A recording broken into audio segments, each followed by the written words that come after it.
Every choice, every review, all has led to this. Let's talk about Mission Impossible Final Reckoning.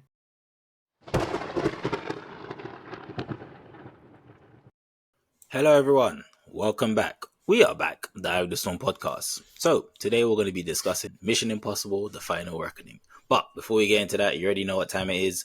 Movie recommendation time. So, Mandem, what's the best recent thing that you've seen?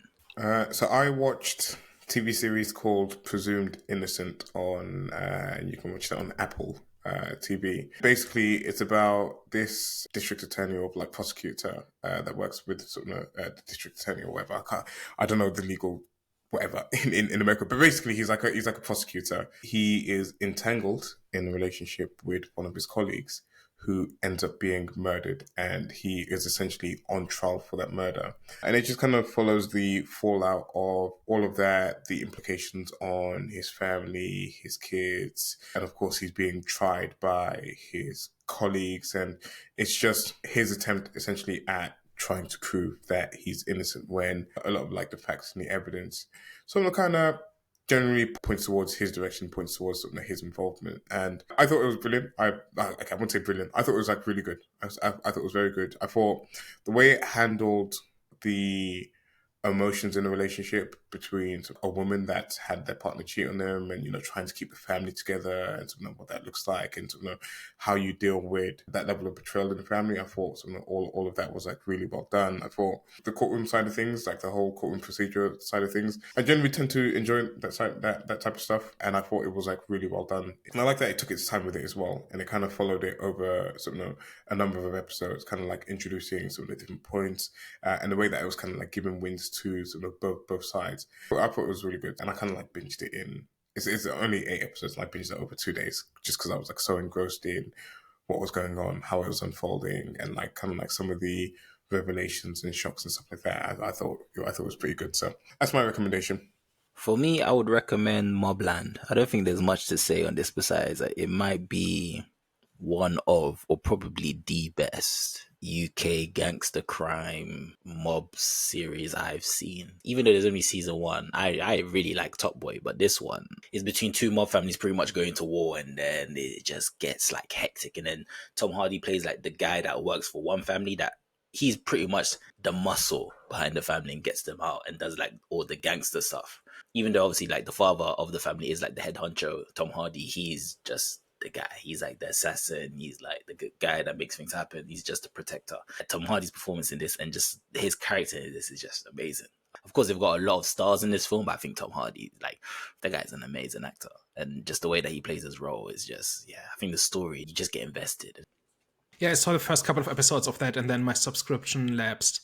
But yeah, it's a pretty hard-boiled crime drama. I thought really well done, and I've heard good things about about the later episodes in season 1. So I'm definitely going to go back to that. So for my pick this week, I like to complain about a couple of different things. One of them is that if a show deals with heavy topics, they take it as an excuse to no longer actually craft a good story with good characters. Another one is that there are very few shows where you can just watch an episode and have a good time with it and then move on with your life. Like, not everything has to be an 8-hour movie. And also, in the streaming age, it's possible for a show to be good and be well received and be celebrated and for run for several seasons, and you've never heard of it. So guess what I found this week? What I watched this week is a sitcom called Mom, which is about this recovering alcoholic who moves in back with her recovering alcoholic mother. And her 17-year-old daughter is pregnant and is on track to also become an alcoholic. And these three basically kind of try to get their life together, and that is the setup for a whole bunch of different sitcom plots.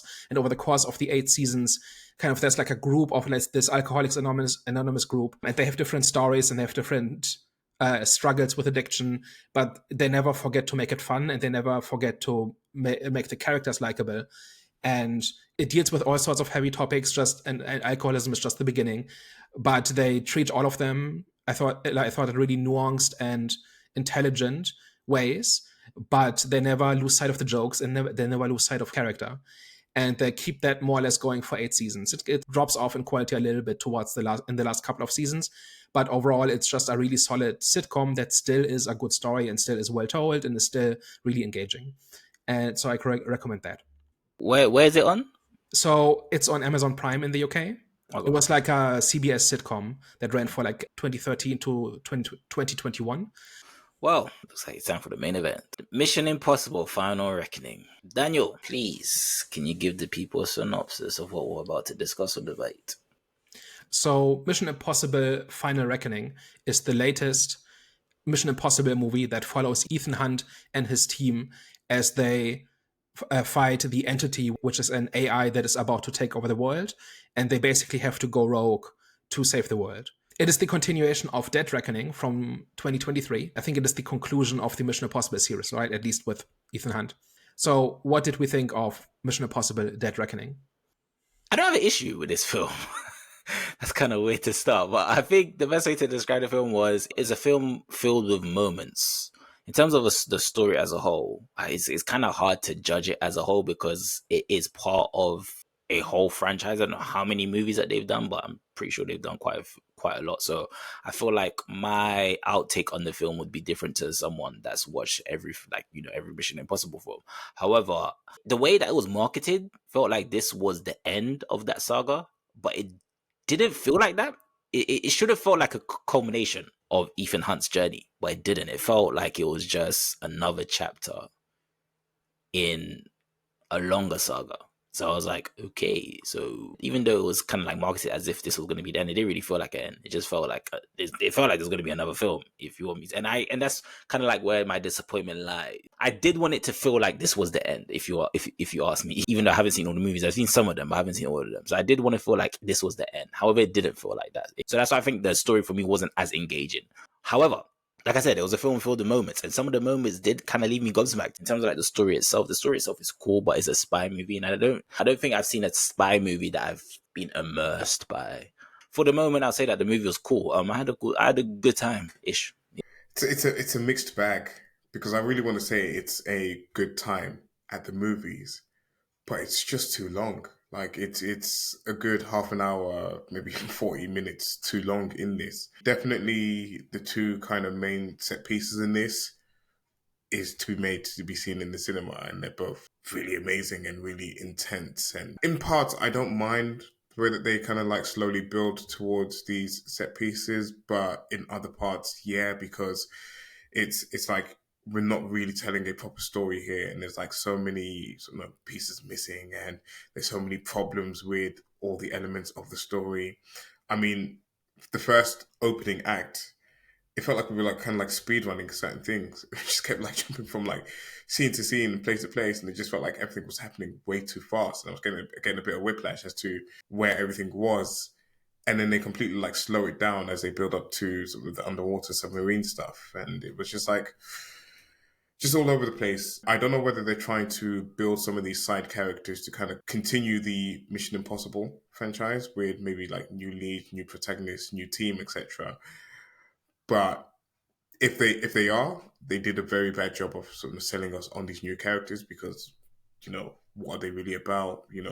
Why should I care? Like, they didn't really do anything that was, super interesting for me anyways. So I really hope that this isn't the new cast outside of sort of Tom Cruise, of course. I really hope this isn't the new cast that, they're going to try and go for, because I don't feel like they need to end it here, even though it was like quite touching, kind of like seeing some of the opening moments in this film, especially like when they were calling back to where the franchise started and where it is now. I always, love seeing that in movies. I always love seeing kind of how we got here from, its humble beginnings in Mission Impossible 1, and any franchise for that matter. It has like a nice callback at the start of the movie, and it has that kind of like nice feeling at the start of it being a resolution or conclusion to his arc and his sort of story in the Mission Impossible franchise. But by the end of it, you're kind of really questioning: is it really the end, or like what are we actually doing? So where's it trying to go? And I will agree, it kind of felt a little bit cheap and disappointing that we didn't get a finale in this, as it was kind of like billed as being a finale, and the building is billed as being sort of a conclusion to the franchise. So I don't know. I'm kind of mixed on it. I feel like, for what it wanted to be. And again, I feel like Mission Impossible's kind of become all about the stunts, and we're kind of like building and crafting towards the stunts. I feel on that side of things, I felt it executed really well on the two sort of main set pieces on this. Everything outside of it is a bit whatever, and there was like so many points where I was just kind of like, all right, can we get along with it? Can we kind of like move it on so we can just get to what we're really here for, pretty much. So kind of mixed bag for me. So I've got the Wikipedia page open for the movie, and in the plot section it says this may be too long or excessively detailed, and I think that's about right. It is way too long. It is almost 3 hours. I think the first part of it is completely redundant. You can just watch this part. I think there's much in in Dead Reckoning that you need to know, because the stuff you do need to know, they recap here, but they do it quicker and clearer than they did in the first movie.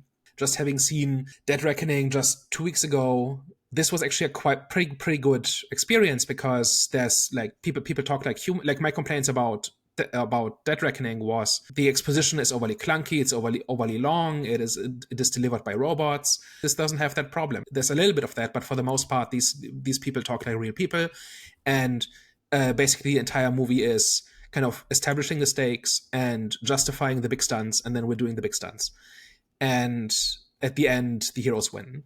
And that's kind of what this promises, and that's what this delivers. Because I disliked Dead Reckoning so much for being like so bloated and robotic and all of that, I actually kind of like this. Like, there are definite flaws in this, and I think you could cut out entire sections and you would not hurt the story, which I don't think is something a movie should be proud of. But considering that, I had a borderline good time with it. Let's talk about it.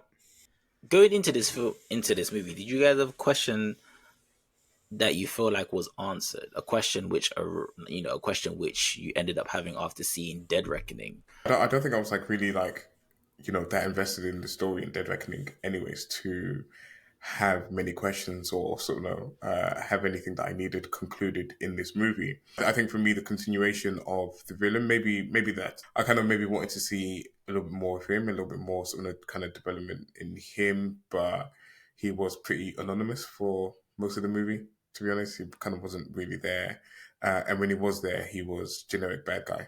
So that was a little bit disappointing, because I don't feel like there was sort of he was a great antagonist. The entity, it was just like kind of implied the effect of the entity, and it was implied sort of how the entity had like manipulated media into a point where we was at this like kind of like point where there's like riots, and there's like we're at that essentially the brink of war. You never really kind of like got that and felt that.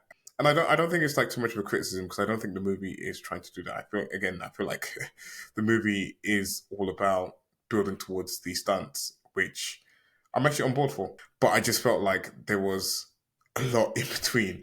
There was a lot of like in between to kind of get to where we needed to go. And I feel like that's where it was just like losing me a little bit, where it was just like, okay, we can just like cut some of it out. So no, I don't think I had any questions that really needed to be answered, but it's just like on the villain aspect of it, on the antagonist aspect of it, I feel like it just kind of didn't really fully develop how I probably imagined it would have. But I think that's one of the first parts where the story really falls flat, which is we see like a scene where there's people protesting, but we don't really see the impact of the AI having taken over everything, right? Like it's apparently infiltrated cyberspace so completely that it can just create realities, and people have no idea what's true and what isn't. And it's like, that's like a metaphor that kind of works on two levels at least. The first one is fake news, deepfakes, propaganda, like all like I wandered into Twitter a few weeks ago for the first time in like 10 years. It's like a culture shock about how unhinged everything is and how divorced from reality so much of it is. And if you are just inundated with that, you have just a completely different perception of what the world is like. That's kind of what the AI is doing, apparently, right? Like they have like this montage where they show how they just it just creates conflicts and atrocities that didn't happen. But people are scared by it and outraged by it, and they're on the streets, and that is kind of causing society to fall apart. Would be nice if we saw that. Like not just in an exposition scene, but actually in characters. Like, show us characters who actually are afraid. Show us characters who are refusing orders because they believe there are riots in their hometown and they want to get back to their family, but there's no riots going on, right? just as one example off the top of my head, embed that into the story and embed that into the characters and make that one of the obstacles for the heroes to overcome. Like, if that is your story, then you should actually do that. And it drives me crazy when movies just assert that a thing is happening, but they never show it. It's like writers today have forgotten show don't tell. Like, don't just tell us that this is happening, actually show us characters doing stuff, because that is the reality they live in. Even further to that point was the whole notion of they couldn't destroy the entity because there was like a risk of like escalation or something like that, or like the risk of like the fallout of like destroying the entity on, I can't remember what it was like the government, or like, create conflict or whatever. But it just never made sense to the point of like, you've got this entity that's like supposedly wreaking havoc online and, creating all these like false realities.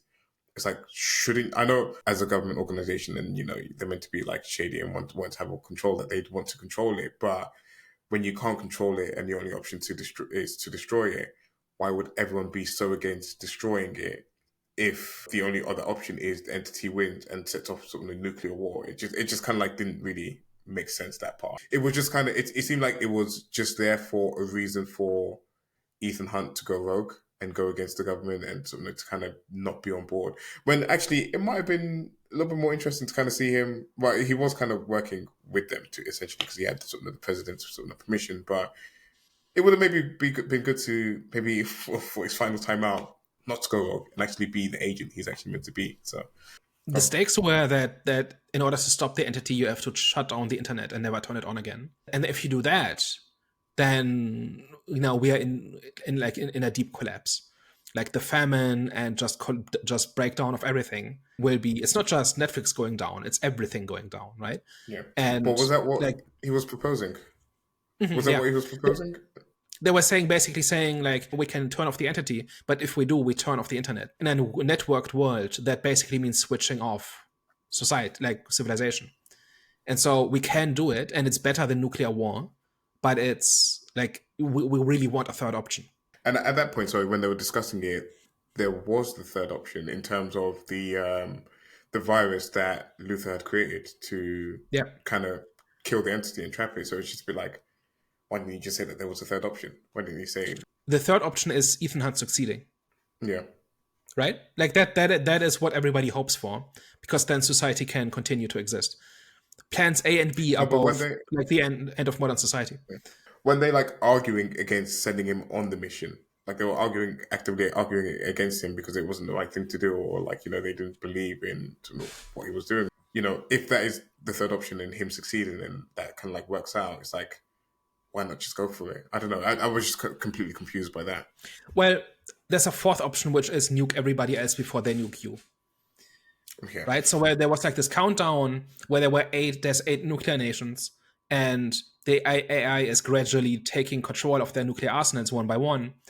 And the game theory of it is essentially, if you wait too long, the AI takes over all nuclear arsenals and then it can destroy the world. If you launch your nukes, like, everybody is incentivized to launch their nukes against the other arsenals first before they are compromised. And that is what some of the people in the US government are advocating for. And that is what we assume is happening in all the other governments as well, is that nuke everybody else before they fall to the AI. But that means you are the one who destroys, like, who starts World War III. Right? So that's the dilemma. And I thought that worked decently well. Like, it's like I would have liked to have, have it be fleshed out a little bit. And especially the part where the AI controls all of that, like, actually be shown in the movie. But just in terms of the logic of it, I thought that worked. So at the end of it all, do you guys feel like the AI was a formidable foe? It never does anything really, right? It's basically a MacGuffin. It exists in cyberspace and it's invisible. And then it exists in this one drive where they trap it. And that's kind of it. It never does anything. Like, it does commune with Ethan at one point. And that was a fine sequence. But it's very much not an active agent in the story. And I felt like they did it better in Dead Reckoning in terms of it being a threat. So, like, when he's sort of kind of chasing down the bad guy, when he says, like, one person you care about is going to die, and then the AI is actively sort of kind of like messing up their communications and stuff like that. I felt like there was just like more scenes like that in the first movie, and like when they were in sort of the dance club, and it's essentially like a party put on by the AI, and it's just kind of like everywhere, and you can like kind of feel its presence a little bit more. It was done better in Dead Reckoning, and again here, it's like apart from that scene where he sort of speaks to it, I don't know, you can't, you just don't really feel its presence at any point in the movie. And I kind of adding on to that, I feel like that's where the film fell short, because part one pretty much left us with the entity being like, the primary antagonist. So I felt like that was a setup for part two to let us know, okay, this is a build up to the AI's power and what we're going to see in the final reckoning. But we didn't see that at all. Like, we didn't see like its influence. Like, we saw the impact that it had on others, as in like human, like, human reactions to obviously to the AI. And I feel like that's what they were mainly trying to do, was kind of like to convey human nature to having power, or just a reaction to having that power, that kind of power, or the possibilities of having that power, and see how others would react to it, and others as well. However, it was like, that's not really what was kind of like, I don't feel like that's what was conveyed to us in part one. I felt like part one was just a build up to obviously what we're going to see in part two. But it's hard to speak on this because there's doesn't feel like there's much to speak on it when it comes to the story itself. Because I think like the main thing about this films is the action. Do you know what I'm saying? Is like the action and the stunts and all of that. Do you feel like we're giving this film grace? Because if this was any other film, right, like, take away Tom Cruise and just take away the legacy and the franchise and what it's done for, I don't know what it's done for cinema. If we would take this story and put it in a different setting, right, different actors and stuff, I'm pretty sure others would crucify this film. Do you guys agree? Or I disagree on that, and I feel it's similar to the Final Destination situation where it knows what it wants to be and it executes it really well. So this, like, just like Final Destination's about, such and such happened, these people cheat death, and then death is sort of pretty much coming back to get them, and they do it in like the most creative and most gruesome ways. And the one that we just watched, like, it had a lot of like really good sort of set pieces for sort of how people were sort of going to be killed, and they executed that really well.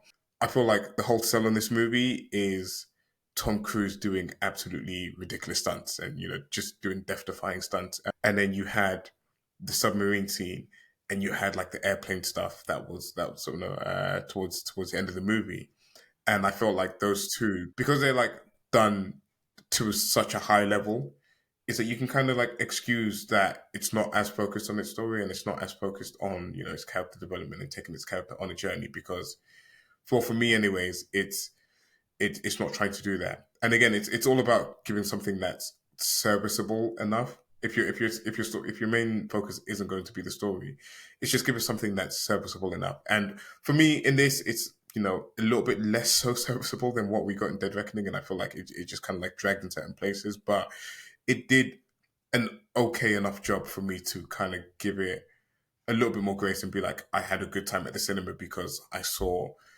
some stuff that made me feel a certain type of way. Like the whole submarine scene, I felt claustrophobic the entire time he was underwater, and it made me feel something in the cinema, which is why I give it its pass. Whereas like, other things that we've criticized in the past, so something like, Argyle, for example, the story isn't that great, the movie isn't that great, and then you're not really giving us anything innovative or anything sort of unique. You're not giving us like anything like sort of super interesting on the action set pieces and stuff like that.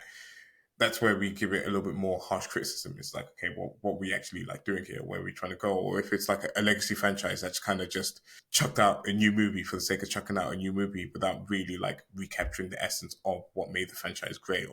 And I feel like this is what the movie does well, actually, is it captures what Mission Impossible is and what Mission Impossible should be about. And it always has like things that are iconic with it. So like, whether it's Ethan Hunt just like running down a long path and we're just doing like a long take of him just running because it's now sort of commonplace. I actually don't know whether we got the whole face swap thing in here.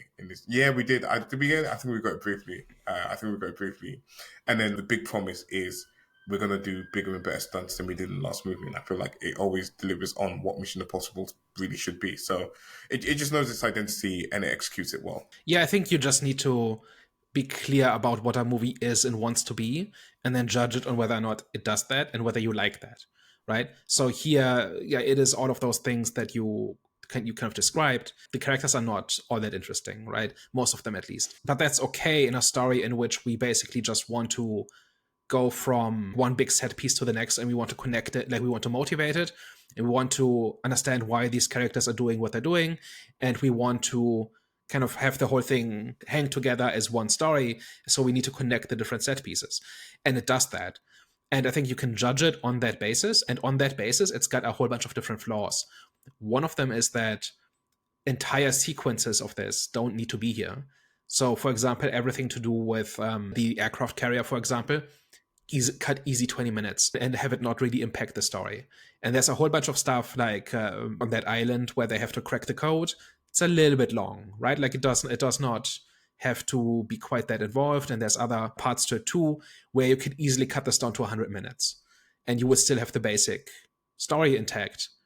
Another aspect where I think we can criticize it is one of the things that makes this believable is kind of that it kind of walks this tightrope between believable and not believable, right? So on the one hand, Ethan Hunt is just a guy who is like really good at what he does, and he goes and gets into these extremely absurd situations, but he's ultimately just a human, but then he does borderline superhuman things and so on. So for example, that really works in the airplane stunt, right?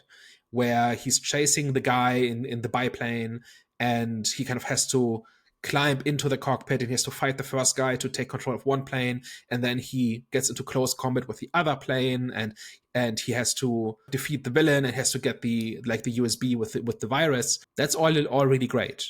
What's not so great is the whole thing where he gets out of the Russian submarine, where he has retrieved the original source code of the entity, and he is in Arctic water without protection and basically dies. And there's no real story reason for why he survives that, right? He was supposed to use the suit which protects him, which he had to ditch because it wouldn't fit through the torpedo tube. And he was supposed to get this experimental treatment that was supposed to allow him to survive at extreme pressures, and he didn't get that either. So at that point, he's just a guy, and he still survives for no plot reason. It's a neat visual, right, where he basically faints and kind of the camera twists so that he kind of drifts up against the pack ice, but it looks like it's a floor because the camera's upside down, and it makes no sense. And even like we are here for superhuman stuff, but still he's still a human being, and he's still like stuff that should kill a human. Like if he was shot like in the head and then kind of just walked away from it, we would cry foul on that because that is not what a human does. Right? There's a limit in an action movie to what a character is supposed to survive, and the movie is supposed to create scenarios in which we walk right up to that line. And as long as it's believable, it's exciting. And the minute it becomes a cartoon, it stops being exciting. And that is why Argyle failed, is because they couldn't decide what the rules were and what the reality was. Like they kept changing it even within scenes. And that is why that movie became a cartoon towards the end. For the most part, Mission Impossible keeps one foot on the ground, right? For the most part, it is still human beings in extraordinary circumstances. But when they do a stunt, we believe that a human being kind of, sort of can do this. Did the action feel organic to the story? Or were there times where it just felt like they were just doing stunts for the stunts? Especially the submarine one. It makes sense to the story because you've got this like sunken submarine where the entity was first uploaded, and they have to retrieve it and in order to get the entity source code to essentially corrupt it. Made enough sense for me, and I was like, okay, cool. We're gonna have to go down to the bottom of the sea floor with Tom Cruise, and I was on board with that, and I was like, great. And everything about it was great up until sort of the point that Daniel mentioned, where he becomes unrealistic how he survives that. But everything leading up to that point, even when he gets off the first submarine and he sees that the second submarine that's following is literally right up behind him, and you're just like, oh, and you have to like narrowly avoid its propellers and stuff like that. Great, like it was brilliantly done. And then sort of when he gets into the submarine and then things start going wrong and he's like applying pressure and the submarine's about to like sink a little bit further than what it was, and making his like ascent back to the surface a lot more difficult. The whole like not being able to get back through where he came from, the like having to be careful of the missiles, having to go through the missile like tube exit or whatever, all brilliantly done. And then you just get to that moment, you're like, you just didn't stick the landing. You just like kind of like messed up that last part of the stunt. So for that element of it made sense. On the plane one, the only thing that was kind of like taking me out a little bit was the time limit that they had, or sort of the time constraints that they were under. After a certain point, I was like, I'm pretty sure by this point you've kind of run out of time. Even though the movie's telling me that it's all within the 15 minutes or so that they had, I was kind of looking at it like, too much has happened and enough, like a lot of time has passed between where we initially started to where we are when you eventually sort of connected the two pieces together. So, but again, like everything apart from that, it was kind of like, again, like set up well. You know, the villain talks about having, you know, two planes, a backup plane. So like when he does miss the first plane, I'm like, oh, damn, he's got away. But then I remember actually, no, he mentioned it, the second plane. And that's how he's going to sort of kind of like find his way to catch up with the villain and stuff like that. It was all kind of fine. And, you know, the villain's motivation to kind of like run away in that time is like, you know, he believes that the key is always going to come back to him because he has like this thing and like, you know, because it's written for it to always come to him. And then for the most part, it's true. Like Ethan Hunt always has to go to him. Can I get a sanity check on the airplane scene? When he fights the Gabriel, right? Gabriel is about to jump out of the airplane. I forget whether Gabriel jumps or whether Ethan kind of pushes him out. Gabriel says, "I'm the only one here who has a parachute." And then he jumps out and then he opens the parachute, right? But then Ethan also jumps out. Like I think the plane catches fire and then Ethan jumps out and then he has a parachute and opens it. And then the parachute catches fire, completely burns up. And then he opens a second parachute. Am I crazy? No, Yeah, no, I clocked that. I clocked that. Yeah. Is that not a complete fake out? Yeah. Completely, Yeah, I would agree. So yeah. So I feel like they stuck the landing on their two set pieces really badly, actually, because I do remember thinking that, and I was thinking, where did you get the second parachute from? I don't know. Yeah, it didn't make sense. There could have been some convoluted way to justify it, right? Which would have been part of the fun. I thought that he was going to jump after Gabriel. I thought he was going to jump after Gabriel and, you know, do this whole like, you know, when people like dive and they like try and like, you know, synchronize dive and like hold on to each other, whatever like that. I thought he was going to go and catch him and use his parachute and kill him. I thought that's what he was going to do. And then he pulled out a parachute and I was like, oh, okay, cool, fair enough. Yeah. I mean, good on you, but like, did we not just establish that you didn't have one? I don't know. Maybe I missed something. Maybe Gabriel was just wrong. But if he was just wrong, what was the point of the line? I don't know. But it felt like a little bit anticlimactic. Like if you establish, it's like a reverse Chekhov's gun kind of thing, where you establish that the challenge is that Ethan Hunt is in free fall, and his plane is on fire, and he has no parachute. How will he get out of this one? It's a total cop out to say, well, he has two parachutes. Right? Like, how is that? Yeah. It's tension. Yeah. Oh, I said, Daniel, your execution when you deliver certain points is hilarious. But you're all right. Well, he has two parachutes. Sorry. What's better than zero parachutes? Two parachutes. Yeah. Anyway. I was gonna say, since on the topic of Gabriel, how do you guys feel about his character arc? Especially because with his kind of like story, how he ended up, you know, in a way turning on the AI, it kind of felt, I wouldn't say it was parallel to God and Satan, but there was some similarities in, you know, the story of, how Satan ended up, how Damien ended up becoming Satan, because obviously he wants to kind of be his own God. And kind of same with Gabriel, like he kind of wanted to be his own God in a way, because you're saying how the AI is wrong and the AI technically is all knowing. So I was like, oh, okay, I kind of felt like, you know, the way that his character arc ended was kind of pretty cool in terms of like his transformation from being like, you know, the entity's disciple in a way to ending up wanting to be his own God in a way. So how do you guys feel about his, you know, his story and how it transformed? It would have been great if he had a story, because he just disappears for, I think, about like 2/3 of the movie. Like I'm sure we see him at the start, and there's huge chunks in the middle where we don't see him, and then we have to go see Gabriel, and then Gabriel's back in the movie again. For me, it's like kind of like hard to say, because like I was like, I kind of forgot you were in this movie. I even forgot that you was the antagonist in this. So I get like the pieces that you're trying to put together about him, you know, kind of like going from being a disciple to, you know, wanting to be God himself, but it's like the movie didn't give us anything to really go off of. He's not much of a presence for me, if I'm honest. Like he's bad guy, kind of his deal. So what character stood out to you guys? Seriously. None. I don't know. Okay, well then, if that's the case, sorry, Daniel. I'm sorry to cut you off because I'm pretty sure you're going to say none as well, right? So the problem is I've not, outside of Dead Reckoning, I've not seen a whole bunch of the others, so I'm not emotionally attached to, is it Luther, Grace, Benji, Paris? Like, all of these characters are just action movie characters to me because I've not seen the others, which did mean that a lot of the callbacks and all of the nostalgia kind of fell flat to me. In various places, they have callbacks to previous Mission Impossible movies, right? And I just kind of nodded through it and said, yeah, okay, I realize what you're doing. But aside from the first one, I don't really have any attachment to older Mission Impossible movies. And I kind of just sat through it. And so when one of them died or came close or whatever, I kind of said, okay, I guess we're doing that. To me, like, maybe this is different if you've been watching all of these over the last 25 years and you really care about these characters and you really know them. I just don't.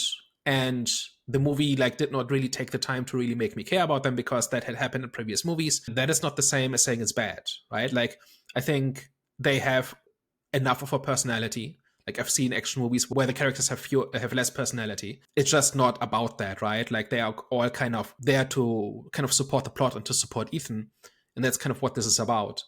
And there's not very much where I would say, yo, I'm really invested in this. I really feel for this person. Okay. Well, what I'm about to say, I'm not trying to push a narrative that this movie is bad or anything. I'm just trying to understand something. Because I think we all agree that this film is known for its actions and moments, etc., right? It's not really necessarily known for the story. This is why I feel like you guys are being hypocrites. It's because I don't remember what review it was, but I think it was you, Daniel, that said, and however you agreed, you said just because you said something one doesn't have to be in exchange for the other. Because I think I made a point saying that like everything else was good, and then you guys were saying, yeah, but the story is terrible, and why? Like, what? You know what I'm saying? Like, just because one is good, it doesn't mean you don't need to have a good story. You should have a good story as well as the other aspects of the film, which are good as well. So how come, if you both agree with that, this film you're making you're making an excuse, not even an excuse, you're just showing it grace because you're saying it's good at what it does, which is the whole theatrics of it all. So first of all, what you described sounds like something I would say. So I completely resemble that remark. I think it comes down to the promise of the movie. Like, what is the attraction? And I do think with more detailed world building and more character work, I think this could have been a better story where we care more about these people when they are in danger. So I'm not saying it doesn't matter in this case. I'm saying the attraction here is the stunts and the big spectacle, and it delivers on that. And that's to the movie's credit. And I don't think there's a contradiction there. If a movie wants me to care about its characters and then the characters are terrible, then that's bad. If a movie wants to deliver me great action and the action is mediocre, that's terrible, right? Like, it really comes down to what the movie promises. And I think it really is very good at delivering that spectacle. I think part of it is that my big reference point is Dead Reckoning, where the balance was completely off. Like, the spectacle to nonsense exposition ratio was way off. And here it was not perfect, but it was better, I would say. And also, one thing that was really obvious to me as I was watching it is there's no real tension in this movie, because almost all of the danger is in like the big stunts, right? Like, where especially Ethan is in some big dangerous situation that he has to make it through, but we know he will make it through because there's no way he's going to drown in that submarine. He's going to fall off that plane. There's zero doubt about what the outcome is going to be, and it's the movie's job to make me forget that. And it made me forget that in most places. The submarine scene where he has to dive down to the submarine while he's being pursued by the Russian submarine, get on board, find the source code, and then get out. And he almost drowns and all of that, right? And the whole thing is shifting, and so we have this practical set that is rotating during the scene, and it's filling up with water, and there's red lights everywhere, and like one thing goes wrong after the next, right? He has a plan for getting out, and each piece of his equipment kind of fails, and he has to improvise. There is no scenario in which he doesn't make it out with the source code, right? So no stakes, no tension, like it's all fake, and I still liked it because it's just done well. Like, make it not suck is kind of rule zero of stuff like this, right? Like, figure out what you want to do and then do it well, and make me forget that it's an illusion. That's kind of your job as a movie. And this movie did it, and for that reason, I don't hate it. I still think there would have been ways to make it better if the non-action parts had been a little bit better. But even that was not terrible. Like, honestly, like when the general realizes what situation he's in and he borrows the guard's sidearm to shoot himself, and that is why he has the gun when an assassin tries to kill the president, and he can shoot them, but he takes a bullet. Like, I cared about that. I cared about that guy. Don't ask me his name because I don't know. But you know what sequence I mean? Yeah. Right? Like, it's like, that is enough in terms of making me care about a character because I had a clear idea of what the situation was and what his deal was and what his outlook on that was. Like, it was like there was enough dialogue and there was enough mannerisms to explain to me what place this character is in. And then when he asks the guard for his sidearm, we know what's going on. We know he's going to shoot himself at the first chance he gets. So it's like a small thing, right? It takes up like 5 minutes of the movie, like scattered throughout maybe 3 scenes. But I liked it. It did what it was supposed to do and it made me care. If a movie does that a few times, I'm kind of on board with it. Now, the other stuff also has to work, like the stunts also work, for example, right? And the characters are what they're supposed to be and all of that, right? And so for that reason, I'm not mad at the movie. Pretty much what Daniel said. Yeah. And again, this isn't saying that, like, we're not saying that in this movie that it's perfect writing or the perfect characters. I think we're like all in agreement that they're all pretty mediocre and they're all sort of pretty much sort of you don't really care about any of them. And funny enough, actually, kind of Daniel mentioned something of that person. The person I cared about the most was the president in this, because you're in this like impossible situation where you're the last nation on Earth that has sort of still control over their nukes. And what do you do in that situation? Because at this point now, you have the power to take so many lives. And then you also have on top of that the sort of added pressure of we also maybe have to pick some of our people that have to die as well in this scenario, and you're kind of like stuck in this impossible situation. And sort of kind of what do you do? And then in the last moment when they're about to do it, like her humanity kicks in, and she's just like she's had to act strong. She's had to be sort of very decisive, very strong, and very like stern with everyone around her up until that point.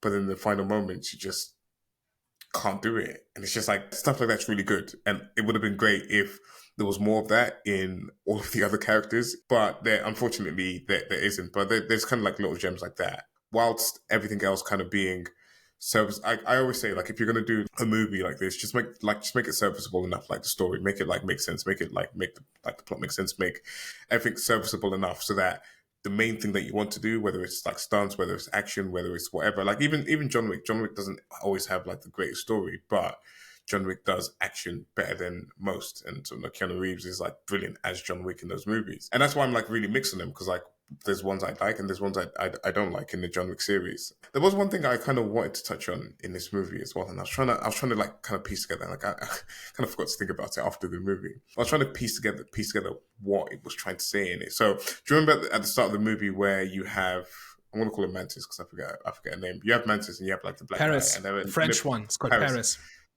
Paris, yeah. I mean, that's easy enough. But they're in a bit of a standoff, essentially. Before you go into that, I was sitting next to a French guy in the theater. He thought the French lines in this were hysterical. He was laughing every time they spoke French. And they speak enough French to know that those lines were not written by a fluent French speaker.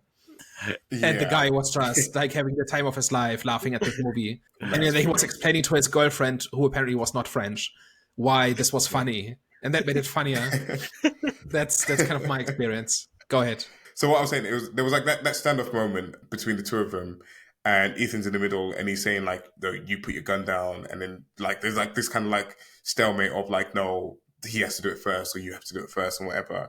And then that then kind of later called back onto in the whole present scene where it's like they're in this like stalemate of like, you know, what do you do? Like, do you let your nukes off first, or do you wait until you're nuked and whatever? And it's like this whole like, again, like stalemate of who puts their like arsenal down first, or who puts like the guns down first. And eventually, like, you know, again, the president kind of makes the human decision once she's the only one with the nukes. But like the whole tension around that is like, you know, there's a few big nations still left with their nukes, and it's like, who's going to blink first, or like what are people going to do? And I was like trying to like, I don't know, think about what the movie was trying to say about that. There's also like another theme that they were kind of like touching on about like and we can touch on that as well, but about like the decisions that we make in life and like the impact on others and whether it's like good or bad and like how it can be perceived and whatever like that. But just that whole thing, I don't know. It seemed like it was like intentional, especially with like the Paris and that guy. It seemed like it was like intentional for like that, and it kind of like lingered on that. And like that scene was like, again, probably one of the scenes that was like a little bit longer than it needed to be. But I don't know. Was there something in that? Is there something I'm like missing? Is there like a message in there, or I don't know, or is it just they just kind of had like a neat idea and they just did it? I don't know. Can't say I picked up on that.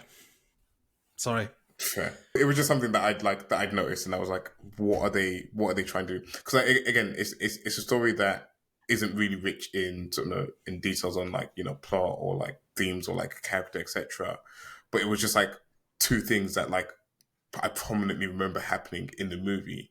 I don't know. Maybe it was just like a whole point of like I really don't know. I really don't know. But the second one where I feel like there was like maybe a little bit more there was the whole how they were kind of characterizing Ethan's decision about like how every time he went rogue, something bad also happened from it. So like they tied it back to one of the earlier movies where he stole the rabbit foot. And at the time, he thought it was like this poisonous gas or whatever. But what he didn't actually really know was it was the entity itself, and like it then manifested itself later on in many movies later, to a point where there was this like kind of like global extinction event that was possibly due to happen. But then he was also reminded by the people around him about like the good that he's done, and I feel like especially the moment at the very end when they're all kind of like gathered around in London and you're kind of like looking around and taken in the crowd, it's like the decisions he made has like saved so many lives. And it's like, the whole emphasis on, the actions that you do have effect on people that you may never know, or like people may never even know you, like, things that you've done, but what you've done has impacted them. And I thought that was like interesting and quite profound in terms of like trying to understand your own actions and trying to like sort of kind of characterize your impact in the world, and like how you may like have influence over like things that you like may never even know. And it was just like kind of interesting, the back and forth, and like how you can like interpret like one action to sort of like mean to have like two different kind of like impacts. If you kind of get what I'm saying. Again, like I'm doing a little bit of reaching with this, but it was just something that was in the movie that I thought, again, there wasn't much to kind of go off, but it was just like something that was interesting to kind of stew on and think about how your actions have ripple effects across across people that you do know and across people that you don't know. Yeah, the thing about the bioweapon, I've not seen that movie. From context, it looks a lot like a retcon.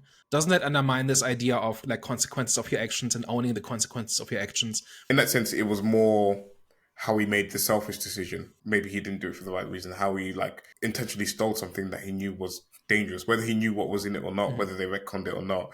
It was something that was dangerous, and it was, something that he did for a villain because he was trying to save someone that he cared about and he loved, essentially. And it was then, okay, like, look at the consequences of your actions from there. Okay. And kind of maybe like speaking to like his selfishness, essentially. Is he selfish? Does he not risk his life in every movie for other people?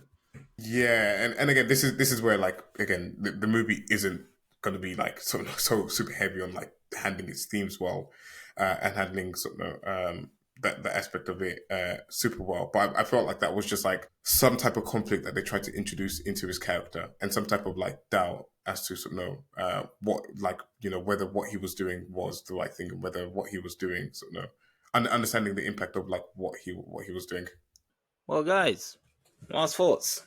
Even though it sounded like I was against this film, I really wasn't. Like I said, my beginning statement was I had a good time of the fact that the story wasn't too compelling. However, the theatrics of it all and the action, what it's known for is what made it a good time. And it had like memorable scenes, especially the submarine scene was definitely one of my favorites. So for a person like me, I can excuse a film not having a good story if there's other things that I like about it.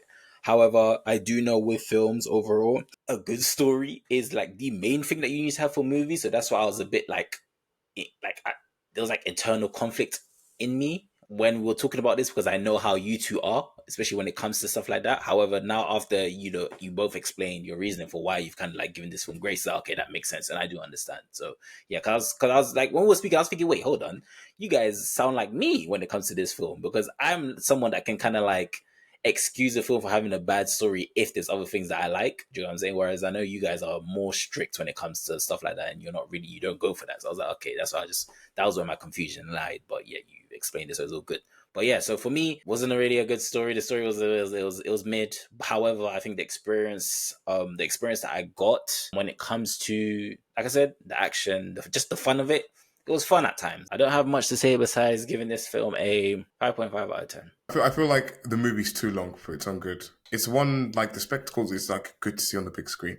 We touched on like the underwater scene and everything up until the point where he sort of miraculously survives an impossible situation is near perfect, and it's great, and it's like got good tension and everything inside of it. It's just like everything around it is, of course, going to be fluff, but it's too much fluff, and they could have just like trimmed it by so much. So if you have a spare 3 hours to invest in going to watch this in the cinema, then yeah, for sure, give it a go. But if you feel like, movies are too long and long movies aren't really your thing, then you might, up until you struggle through it, because once you get to like the good parts, like you're really invested in the movie, it's just in between you're kind of like twiddling your thumbs a little bit, waiting for it to get back to, what it does best.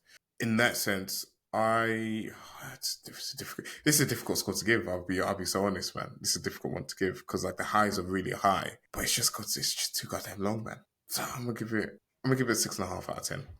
I feel like it's low. I feel like it's a low score because I actually really enjoyed the good parts of the movie. I'm gonna bump it to 7. I give it a 7 out of 10. Yeah, so I think this movie's flaws are very numerous and obvious. It's too long, the characters are a bit flat, there are entire sequences that are redundant, and I'm not in the habit of making excuses for movies. The question is, did I have a good time, and did I buy what the movie was selling? And what the movie was selling in this case were the action set pieces and the stunts and a serviceable plot that enabled those. And for the most part, it did. I did not hate my viewing experience. And so for that reason, my rating is not mad about it out of 5. I feel like this film would have been really good to watch in 4DX, which I was so mad about because I wanted to watch it in 4DX. Maybe. Anyways, guys, I hope you enjoyed today's discussion. I feel like we were all in agreement most of the conversation. But yeah. All right, guys. Thank you very much for tuning in today. If you reached this part of the episode, thank you very much for working with us for this entire episode.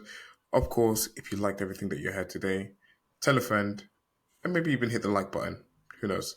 But if you hated everything and you just couldn't stand our conversation, then you should probably tell an enemy. We are the Eye of the Storm podcast. All right, guys. You heard it here first. We will see you next week. Au revoir. Ciao. Bye-bye.